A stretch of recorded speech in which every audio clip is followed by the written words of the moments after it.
definitely a good skill to be comfortable in the kitchen. You don't need to know everything about a kitchen, but just to be able to use a stove, be able to be near knives and not hurt yourself is good.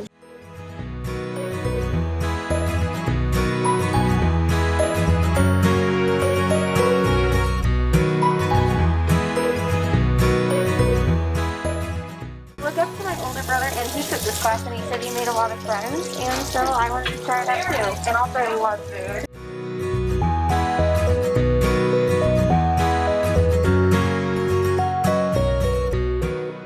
Honestly, I didn't think I was going to take this class, but I'm really glad that I did because there's a lot of valuable skills I learned in this class. There's a lot of things I didn't really know I would learn in a cooking class. I made a lot of friends here.